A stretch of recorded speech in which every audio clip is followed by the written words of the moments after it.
السلام علیکم ورحمۃ اللہ وبرکاتہ۔ بہت ہی پیارے ناظرین و سامعین، میں غلام مصطفیٰ آپ سے مخاطب ہوں اور اب دیکھ رہے ہیں میرا چینل پیام اسلام۔ آج کا ہمارا سبق سورۃ النساء آیت نمبر 153 پر مشتمل ہے۔ اعوذ باللہ من الشیطان الرجیم، بسم اللہ الرحمن الرحیم۔ یسألک اہل الکتاب ان تنزل علیہم کتابا من السماء فقد سألوا موسیٰ اکبر من ذلک فقالوا ارنا اللہ جہرا فأخذتهم الصاعقۃ بظلمہم ثم اتخذوا العجل من بعد ما جاءتهم البینات فعفونا عن ذلك وآتینا موسیٰ سلطانا مبینا۔ اس آیت مبارکہ میں اللہ رب العزت نے اہل کتاب اور خاص طور پر یہودیوں کو مخاطب کیا ہے۔ فرمایا یسألو کا یہ سوال کرتے ہیں، اہل الکتاب، یہ اہل کتاب ہے، وہ آپ سے سوال کرتے ہیں، آپ سے مطالبہ کرتے ہیں، ان تنزل علیہم، کہ اتار لا علیہم ان پر کتاباً ایک کتاب من السماء آسمان سے، یعنی آپ ان پر آسمان سے ایک سامنے ان کے ایک کتاب نازل کریں، جس طرح تورات اتری تھی ایک تحریری شکل میں۔ یاد رکھیے کہ یہ جو تورات تھی یہ ایک مکمل کتاب کی لکھی ہوئی شکل میں آسمان سے اتری تھی، تو نبی پاک صلی اللہ علیہ وسلم کو تو گاہے بگاہے وحی ہوتی ہے، اور آپ اس وحی کو جو اس میں اللہ تعالیٰ قرآن نازل فرماتے یا فرماتے کہ اس کو فلاں جگہ پہ لکھ لو، فلاں جگہ پہ لکھ لو، تو اس یہودی یعنی مطالبہ کرنے لگے کہ جس طرح موسیٰ علیہ السلام پر یہ کتاب اتری تھی یا تختیاں اتری تھیں، آپ پر ایسے کیوں نہیں اتری؟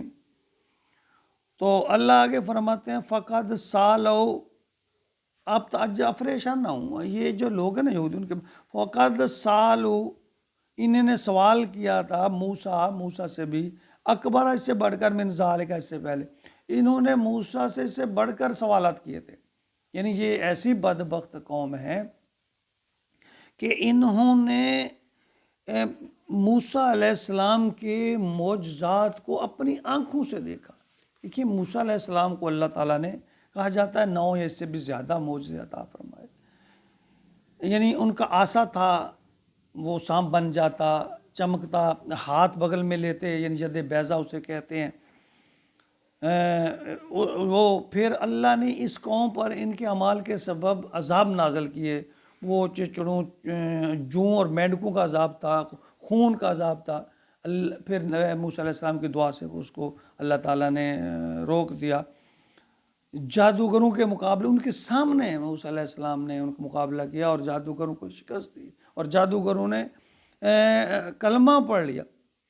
دریاؤں میں یعنی اللہ تعالیٰ نے رستے سمندر میں رستہ بنا دیا۔ جب فرعون نے حملہ آور ہوا تو اللہ نے موسیٰ کے لیے رستہ بنا دیا، اور جب موسیٰ علیہ السلام پار ہوا تو اسی میں فرعون والوں کو غرق کر دیا۔ یہ کچھ چھوٹے معجزے تھے۔ پھر پہاڑوں جنگلوں میں پھرتے دھوپ ہوتی، موسیٰ اپنے رب سے کہا بادلوں کا سایہ کرو، موسیٰ علیہ السلام دعا کرتے، فوراً بادل آ جاتے، یعنی چل رہے ہیں، موسیٰ کہو اس پتھر سے پانی نکلے۔ یعنی ایسے ان لوگوں نے مطالبات کیے، اور موسیٰ علیہ السلام نے اللہ سے مانگا اور اللہ عطا کیے، من و سلوہ، یعنی ایسے اللہ تعالیٰ نے نعمت کیے۔ لیکن اس کے باوجود یہ قوم ایسی بدبخت ہے کہ یعنی سب کچھ ہونے کے باوجود پھر اللہ کا شریک ٹھہرانے لگے، بچڑے کی پوجا کی طرف آ گئے۔ تو اس میں آگے فرمایا کہ انہوں نے فقط سالو موسیٰ اکبر من ذالک، انہوں نے موسیٰ علیہ السلام سے بہت سارے مطالبے کیے تھے۔ فقالوا ارنا اللہ جہرا، انہوں نے کہا تھا کہ اللہ دکھاؤ، اعلانیہ، یعنی موسیٰ علیہ السلام جب طور پر گئے، کہنے لگے مجھے اللہ تعالیٰ میرے سے ہم کلام ہوتا، کہنے لگے موسیٰ ہمیں بھی دکھا، اللہ ہمیں ساتھ لے جا۔ موسیٰ علیہ السلام چاروں ان کو ساتھ لے گئے۔ اللہ نے فرمایا ایسا نہیں ہو سکتا، لیکن یہ باس نہ ہے۔ اللہ نے ایک تجلی ڈالی، مر گئے، سب مر گئے، پھر موسیٰ علیہ السلام پریشان ہوئے، انہوں نے دعا کی یا اللہ میں اپنی قوم کو کیا جواب دوں؟ پھر اللہ نے ان کو زندہ کر دیا۔ اللہ فرماتے ہیں فَأَخَذَتْهُمُ الصَّاعِقَةُ بِظُلْمِهِمْ، ان کو کڑک نے آ پکڑا اس کے گناہوں کی برداشت میں، یعنی یہ جو ان کی الفاظ تھے، جو ان کا عقل تھی، جو سمجھ کہ اللہ کو دکھاوا سمجھ، تو اللہ نے ایسا اپنی تجلی ڈالی، اللہ فرماتے ہیں ایسی کڑک آئی کہ پکڑ لیا ان کو، مر گئے سارے۔ اچھا آگے فرمایا ثُمَّ اتَّخَذُوا الْعِجْلَ مِن بَعْدِ مَا جَاءَتْهُمُ الْبَيِّنَةُ، یعنی ایسے بدبخت ہیں، پھر زندہ ہو گئے، پھر واپس آ گئے۔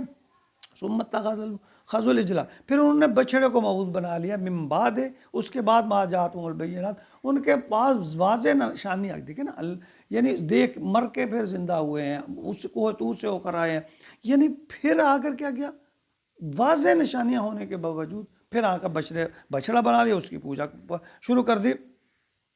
وَعَفَوْنَا عَنْ ذَلِكَ، تو ہم نے تمام چیزوں سے بھی درگزر کیا۔ اللہ فرماتے ہیں میں نے بہت ان سے، یعنی بنی اسرائیل کو جو قوم ہے نا، اللہ نے ان سے بہت چیزیں کو برداشت کیا۔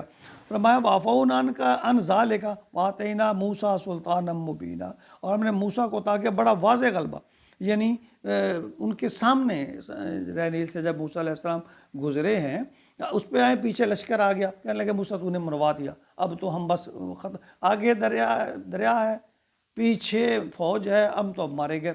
موسیٰ علیہ السلام نے اللہ سے دعا کی، اللہ نے فرمایا آسا مارو، آسا مارا، رستہ بن گیا، رستے میں سے اب اس پانی جم گیا، وہاں رستہ بن گیا، وہاں سے گزر رہے ہیں، اور گزر کر آگے کنارے پر پہنچ گئے۔ اب پیچھے فرعون کا لشکر، اس نے دیکھا جی موسیٰ علیہ السلام گزر رہے ہیں، وہ بھی، اس نے کہا جی موسیٰ گزر رہا ہے اس رستے سے، میں بھی گزر جاؤں گا۔ تو موسیٰ علیہ السلام کا جو ہی لشکر جو ہے وہ پار ہوا، اور اس وقت تک فرعون کا لشکر مجدار میں پہنچ چکا تھا اس درمیان، تو اللہ تعالیٰ نے پانی کو حکم دے دیا، پانی پھر رواں ہو گیا، اور انہوں نے اپنی آنکھوں کے سامنے فرعون کو غرق ہوتے ہوئے دیکھا۔ یعنی ایسے ایسے معجزات دیکھیں، من و سلوہ، عصا کا ہونا، عذاب کا ٹل جانا، کوہ طور پر جا کر اللہ کی جب دیدار کے مر کے مرنے کے زندہ ہونا، یعنی ایسے ایسے انعامات انہوں نے خود اپنی آنکھوں سے دیکھے، لیکن پھر بھی یہ اتنے ناشکر تھے کہ انہوں نے ہمیشہ اللہ کے نبی کی نافرمانی کی، اللہ کی نافرمانی پہ موقع ملا تو بچڑا بنا لیا، اس کی پوجا پاٹ شروع کر دی۔ یعنی ایسی بدبخت قوم ہے، تو ان سے بھلائی کی امید نہیں رکھنی چاہیے، یہودیوں سے خاص طور پر بھلائی کی امید نہیں رکھنی چاہیے۔ اللہ رب العزت نے تمام واقعات ہماری عبرت کے لیے، ہماری سمجھ کے لیے، عطا فرما فہم کے لیے، کہ دیکھو کہ میں اگر ان کے ساتھ یہ کر سکتا ہوں، تمہیں انعام بھی دے سکتا ہوں، اور تمہیں تمہارے اعمال پر سزا بھی دینے کا اختیار رکھتا ہوں۔ تو یہ انسان کو سمجھنا چاہیے، پچھلے جو واقعات اللہ نے قرآن پاک میں فرمائے اسے ہی، کہ ان سے دیکھ کر، ان کو سمجھ کر، پڑھ کر یہ سبق ملتا ہے ہمیں کہ اللہ کی اگر نافرمانی کریں گے تو اللہ کی پکڑ بڑی سخت ہے، اگر ہم اللہ کی فرما برداری میں آ جائیں گے تو اللہ کے انعامات ہیں۔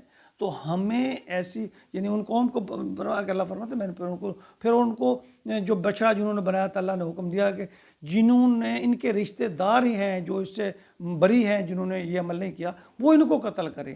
تو اس طرح یعنی ہر بات ہمارے لیے ایک سبق ہے۔ اللہ رب العزت ہمیں شرک سے بچائے، اپنے اوپر پورا اعتماد اور اخلاص نصیب فرمائے، توکل نصیب فرمائے، آمین یا رب العالمین۔